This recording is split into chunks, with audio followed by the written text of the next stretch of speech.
North Bengal বা উত্তরবঙ্গ আমাদের কিন্তু সবসময় ভালো লাগে, সেটা শীত, গ্রীষ্ম অথবা বর্ষা। এক এক সময় কিন্তু উত্তরবঙ্গ সেজে ওঠে তার এক নতুন রূপে। তাই আজ আমরা উত্তরবঙ্গের নতুন এক রূপ খুঁজতে চলে আসলাম ঋষি নদীর ধারে। So good morning from MGP. আমরা কিন্তু চলে এসেছি এনজিপিতে। তোমরা কিন্তু আগের ব্লগে সেটা দেখে নিয়েছো আমরা কীভাবে এনজিপিতে এসেছি। মোটামুটি সবাই ঠিকঠাকই আছি, একটু লেট হয়ে গেল, প্রায় আড়াই ঘন্টা মতো ট্রেন লেট ছিল। সো এখন আমরা যাব কিন্তু ঋষিখোলা। হ্যাঁ, ঋষিখোলা যাব, সিকিম আর বেঙ্গল বর্ডারেই। তো আমাদের দুদিনে দুখানা সুন্দর সুন্দর নর্থ বেঙ্গলের প্ল্যান আছে। কী ব্যাপার, তাই তো?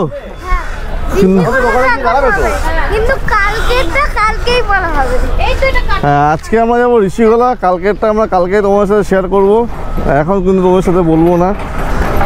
তো আমরা একটা বোলেরো বুক করেছি। বোলেরোটা আমাদের 3 দিনের NJP to NJP with Mirik, total 12,000 টাকা মতো নেবে। কোথায় গেল? তো সেই গাড়িটা করে আমরা মোটামুটি এই 3 দিন ফুল এনজয় করব, এই ট্রিপটা পুরো করবো। এই হলো আমাদের গাড়ি, যথেষ্ট বড় গাড়ি, আমাদের 5 জনের জন্য কিন্তু যথেষ্ট। তো চলো আস্তে আস্তে আগে ব্রেকফাস্ট করি, তারপরে আমরা রাইডটা স্টার্ট করবো। সরি, রাইড না, ট্রিপটা স্টার্ট করব। তাহলে জার্নি কিন্তু স্টার্ট হয়ে গেছে আমাদের। আমরা সেবক রোড দিয়ে যাচ্ছি না, সেবক রোডে প্রচণ্ড জ্যাম আছে, তাই এই জায়গার নাম কি বলে দাদা?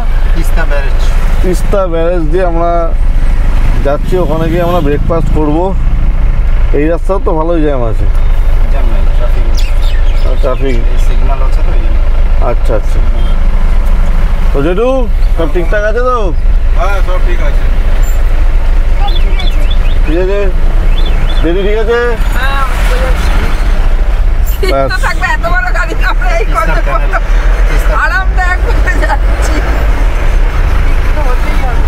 এত বড় গাড়িতে আমরা মাত্র 5 জন মিলে আরামভাবে যাচ্ছি, তো কোনো সমস্যা নেই।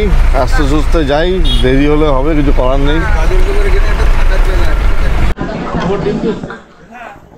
ঠিক তিস্তা ব্যারেজের আগে কিন্তু আমরা দাঁড়িয়ে পড়েছি ব্রেকফাস্ট করতে। ব্রেকফাস্টে রয়েছে ডিম টোস্ট, মোমো, আর আমি খাবো পরোটা। তো আমার পরোটা আসা অবধি একটু অপেক্ষা করি, তারপরে আবার আমাদের জার্নি স্টার্ট করবো। ডিম টোস্টটা ভালো, কোনটা?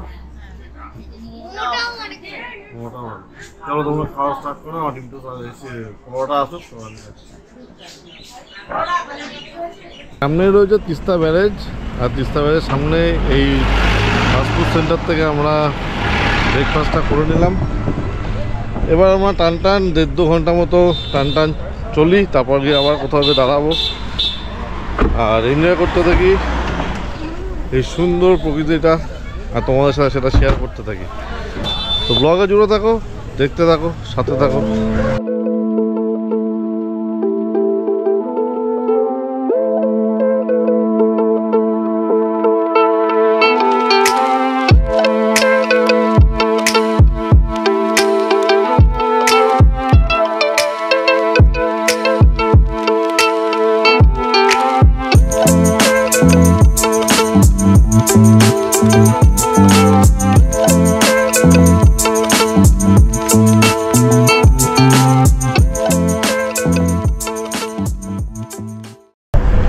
এই হলো কাঠামবাড়ি ফরেস্ট। পুরো ফরেস্ট এরিয়াটা দেখা যাচ্ছে সুন্দর।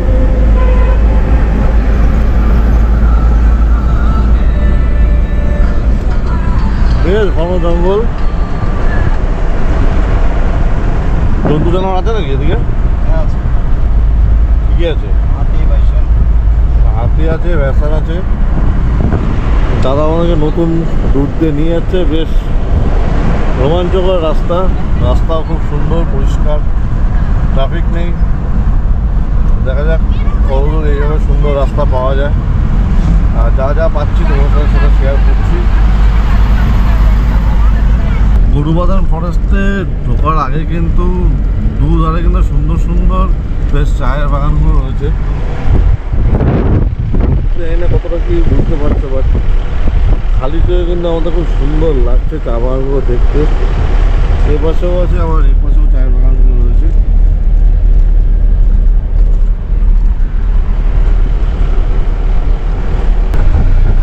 সামনে একটা বোর্ড দেখলাম, বোর্ডে লাভার ডিস্টেন্স দেখাচ্ছে 57 কিলোমিটার।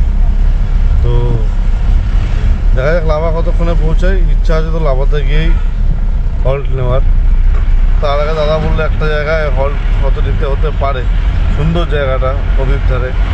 দেখা যাক কোথায় গিয়ে হল্ট নিই। মোটামুটি আমাদের সময় লাগবে, বিকেল 5টা সাড়ে 5টা তো কম বেশি বাজবেই। আমাদের ট্রেনটাই আজকে মেন ঝুলিয়ে দিয়েছে। তারপরে ব্রেকফাস্টের ওখানে অনেকটা সময় গেল, কি করা যাবে। এই হলো গরুবাদান ফরেস্ট। সুন্দর সুন্দর পাইন গাছগুলো কিন্তু খুব সুন্দর লাগছে। আর এখানে কিন্তু সব গাছ প্রায় কেটেই ফেলেছে। এইভাবে গাছ কাটলে তো শেষ, আস্তে আস্তে সব শেষ হয়ে যাবে। এইভাবে গাছ কেটে কেটে খালি করে দিই চললে। বাদে কিন্তু আমরা পাহাড়ের দর্শন পেয়ে গেছি। নিচ থেকে বয়ে যাচ্ছে তিস্তা, চেন নদী বয়ে যাচ্ছে নিচ থেকে। আর আমরা কিন্তু পাহাড়ের দর্শন পেয়ে সুন্দর আঁকা বাঁকা রাস্তা দিয়ে আমরা আমাদের জার্নিটা কন্টিনিউ করছি।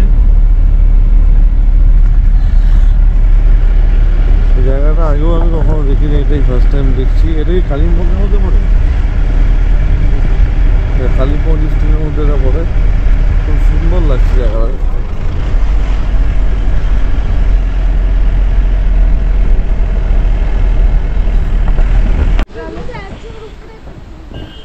এই জায়গাটা আমরা এসে একটু হল্ট দিলাম। জায়গাটার নাম হচ্ছে পাপড় খেতি। নিচ থেকে বয়ে যাচ্ছে চিলঝোড়া নদী। তো দেখি নিচ অব্দি মনে হয় যাবো না, উপর থেকে দেখবো।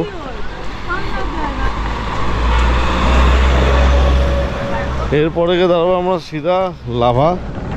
জায়গাটা কিন্তু সুন্দর রয়েছে, বেশ ভালো, হালকা হালকা ঠান্ডাও লাগছে, তাই না বাবা? 2 ঘন্টা গাড়িতে বসে এবার ফাইনালি একটু নামলাম। এই হলো নদীটা, সামান্য জল রয়েছে, সেরকম কোনো জল নেই। আর এখানে একটা মন্দির টাইপের রয়েছে, যেটি উঠেছে মন্দিরে। আকাশ কিন্তু বেশ মেঘলা হয়ে গেছে, উপরটা কিন্তু দেখা যাচ্ছে বেশ কালো হয়ে গেছে পুরো। এইদিকেও বেশ কুয়াশা কুয়াশা হয়ে গেছে পুরো আকাশ। তো মেঘলা মেঘলা আছে, হয়তো বিকেলের দিকে বৃষ্টি হবে। বিকেলের দিকে বৃষ্টি হলেই ভালো হয়, তাহলে ঠান্ডা ঠান্ডা একটু ওয়েদারটা পাওয়া যাবে। যখন আমরা এনজিপি নেমেছি তখন মারাত্মক পরিমাণে গরম লাগছিল, বাট এখন ঠিক আছে, স্টিল নাও এখন ঠিকঠাক আছে, কোনো সমস্যা নেই। তো জায়গাটা কিন্তু খুব সুন্দর, একটা ইউনিক প্লেস, আমি আগে কোনোদিন জানিনি। থ্যাংক ইউ দাদা, তোমার জন্য জায়গাটা দেখা গেল। হ্যাঁ, না নদীতে নামতে দিচ্ছে না, গেট আজকে দিচ্ছে। ও জল বেশি।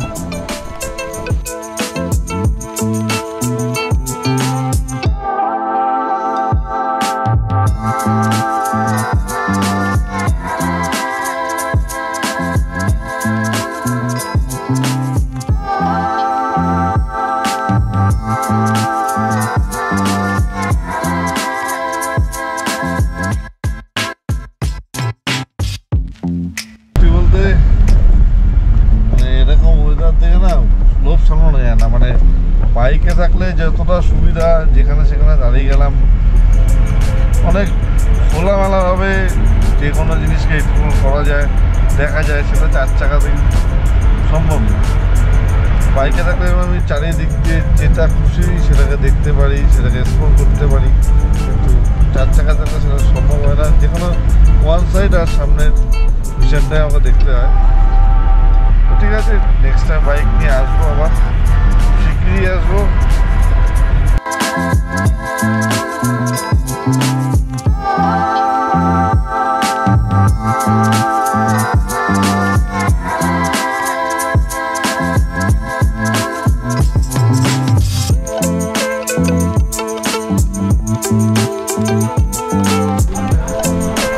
কিন্তু চলে এসেছি লাভা মনাস্ট্রি।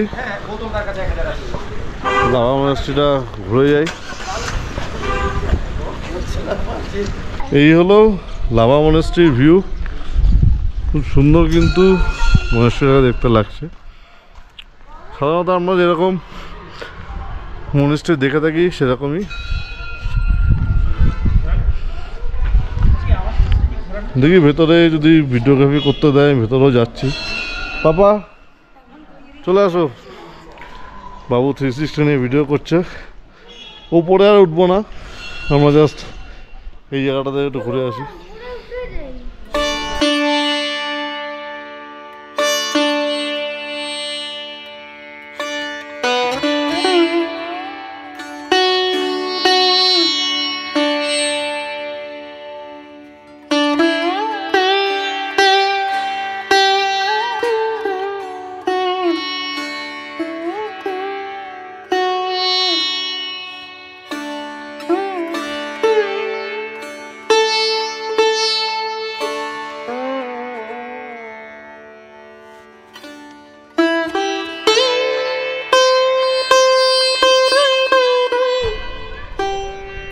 এখান থেকে কিন্তু ভিউটা কিন্তু অসাধারণ লাগছে।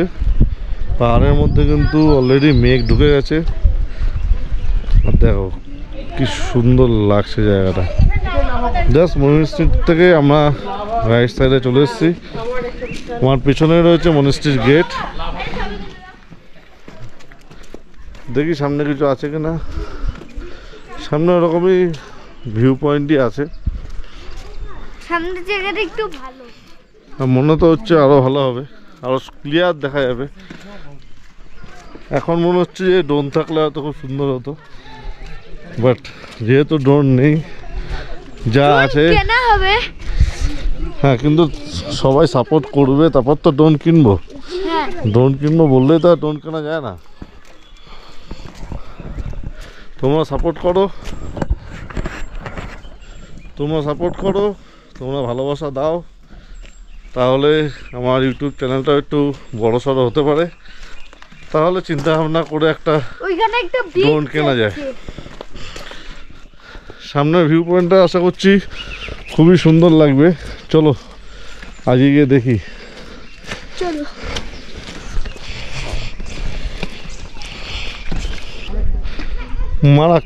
মারাত্মক লেভেলের ভিউ লাগছে, মারাত্মক। ওহ, দিল খুশ ভিউ। আমি না বললে আসতেও পারতি না। এই জন্য সত্যি বাবু না বললে হয়তো আমি আসতাম না এদিকটা। বাট লেভেল আপ ভিউ লাগছে, লেভেল আপ। পুরো পাহাড়ে মেঘটা ঢুকছে। তোর নাম কে হয়? তুমুল কা নাম? আচ্ছা, বাবুদের সাথে ফটো তুলবে বলে খুব একটা ইচ্ছা করেছে।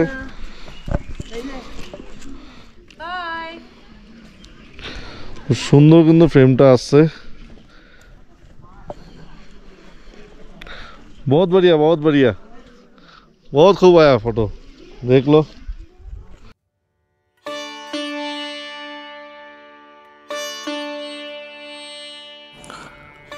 পাহাড়ের বাঁকে বাঁকে কোথায় যেন ছবি এঁকে রাখে প্রকৃতি। প্রতিটা বাঁকে এক আলাদা আলাদা ছবি, এক আলাদাই আনন্দ।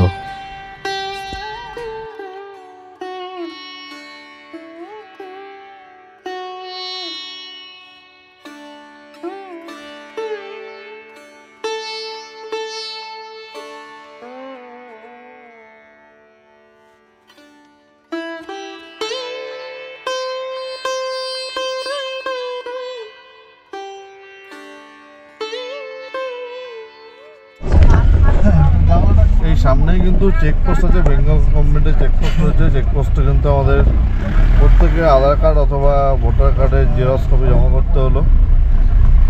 এবার আমরা কিন্তু এটা করছি সিকিমে। তো এই যে ঋষি রিভার বয়ে যাচ্ছে, আর আমরা কিন্তু সিকিমে এন্টার করলাম। এবার সিকিমেও কিন্তু আমাদেরকে সেম 1 কপি করে জমা দিতে হবে। এইগুলো সিকিম চেকপোস্ট। চেকিং চেক করতে আমাদের পারমিট জমা করা হলো। চলে এসছি কিন্তু আমরা ঋষি রিভার হোমস্টেতে। আমার পিছনে রয়েছে ঋষি রিভার হোমস্টে, ওই দিকে দেখাচ্ছি তোমাদেরকে। তার আগে তোমরা জাস্ট দেখে নাও ওই লুকটা। একদম কিন্তু সামনে দিয়ে ঋষি রিভারটা বয়ে যাচ্ছে, এত সুন্দর পরিবেশের মধ্যে কিন্তু একটা ছোট্ট হোমস্টে, যেটা আজকের জন্য আমাদের থাকার জায়গা। তো আগে আমরা লাঞ্চটা করে নিই, তারপর সেরকম হলে যাবো ওখানে, চলে লাফালাফি করবো ওখানে। চলো আগে আমরা রুমটা নিয়ে নিই, লাগেজগুলো রেখে লাঞ্চটা সেরে নিই, তারপরে হবে। আজকে যে অফরোডিং হয়েছে আমার খিদেতে এমনি মিটে গেছে, আমি শুধু এখন ঘুমাতে চাই। সেরা অফরোডিং হয়েছে এই রাস্তাটা, যে রাস্তাতে আমরা এসছি না, সেরা অফরোড। চ বাবা খেয়ে নি, খেয়ে দে তাড়াতাড়ি আয়, চল চ। এই হলো হোমস্টের ব্যালকনি থেকে পুরো ভিউটা সুন্দর, কিন্তু ঋষি রিভারটা দেখা যাচ্ছে। আর এই হচ্ছে আমাদের রুম,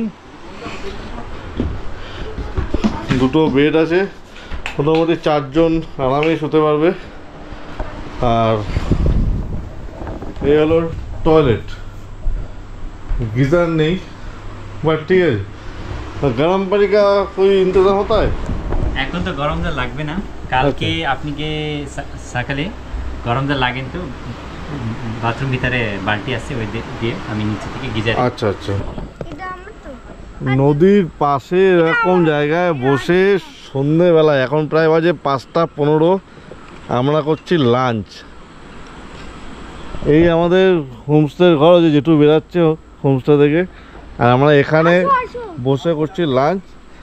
লাঞ্চের জায়গা হচ্ছে এই জায়গাটা, আমরা এই জায়গাটা লাঞ্চ করলাম না, আমরা বাইরে বসে একদম আকাশের তলায় বসে লাঞ্চ করছি। বেশ ভালোই। ডিম কারি আছে, সোয়াবিন আলু তরকারি, ডাল, আর বাবুর জন্য আসছে অমলেট। তো বেশ সুন্দর কিন্তু জায়গার ভিউটা, আমাদের কিন্তু বেশ ভালোই লাগছে এই জায়গাটায়। এখন আমরা যাব স্নান করতে আর রিলস বানাতে। ইয়েস।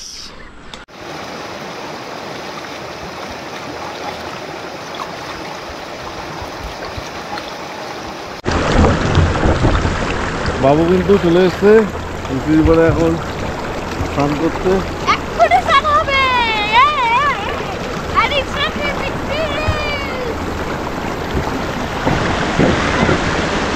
সুন্দর কিন্তু ভিউটা, পুরো যতক্ষণ খুশি বসে থাকার কোনো চাপ নেই, অসম্ভব সুন্দর, অসম্ভব সুন্দর।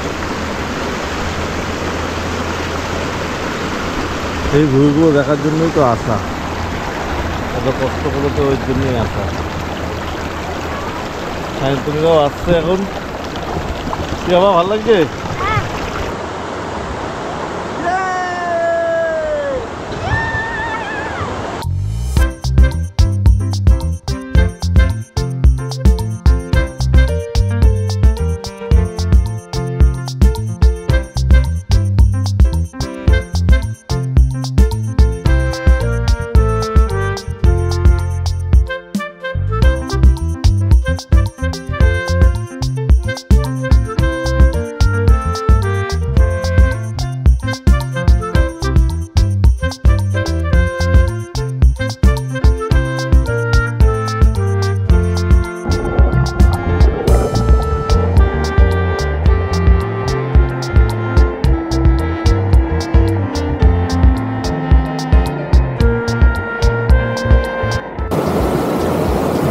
পুরো ফুল এনজয়মেন্ট হচ্ছে আমাদের যে ট্রিপটা ফার্স্ট ডে এত সাকসেসফুল। তার মধ্যে ব্যাকগ্রাউন্ডটা দেখতে পাচ্ছ কি সুন্দর, আর এই সাইডের ব্যাকগ্রাউন্ডটা তো আরও মারাত্মক লেভেলে লাগছে। জাস্ট সানসেট হচ্ছে। এই সময় যদি এরকম ওয়েদার থাকে, আর যদি এরকম পাশে নিজের বউ থাকে, তা যদি ভেজাতে হয়, তাহলে তো আরোই মস্তি।